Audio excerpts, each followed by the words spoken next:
কথা বলছি আমাদের সোনারং তরুছায়ার কনকচাপা চত্বর থেকে।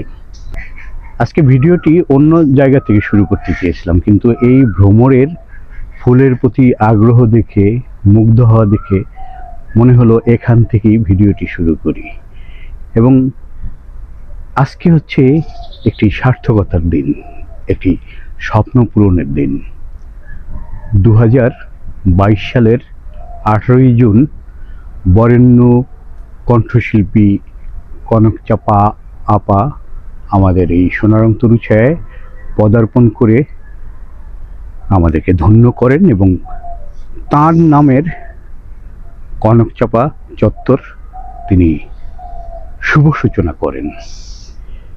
তিনি সেদিন নিয়ে এসেছিলেন তার নামের কনকচাপা ফুল গাছের একটি চারা।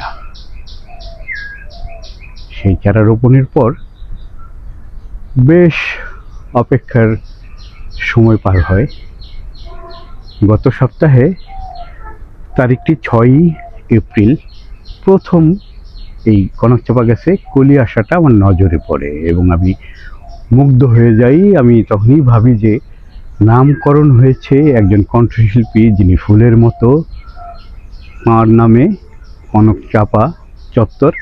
এবং কনকচাপা গাছে ফুল আসা কিংবা কলি আসাটাই হচ্ছে আরেকটি সার্থকতা, যে কনকচাপা নামের গাছেও ফুল এসে এই বসন্তের প্রায় শেষ সময়টায় আমাদেরকে পরিপূর্ণতা দিয়েছে।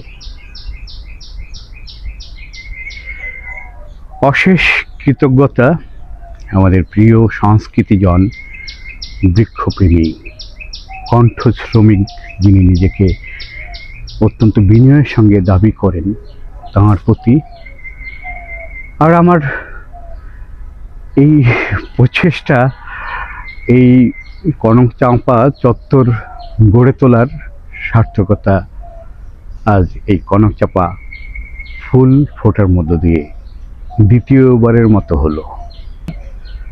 কি চিত্তাকর্ষক! কচি পাতার মাঝ দিয়ে কনক রঙা, কনকত্থ, স্বর্ণ, সোনা, সেই সোনালি রঙের অসম্ভব সুন্দর ফুল ফুটে আছে। ফোটার প্রতীক্ষায় অসংখ্য কলি। এই কনকচাপা চত্বরের সার্থক হয়ে ওঠার যেই গল্প গাঁথা, সেখান থেকে আজ সকালে আপনাদের জানাই অগণন শুভেচ্ছা।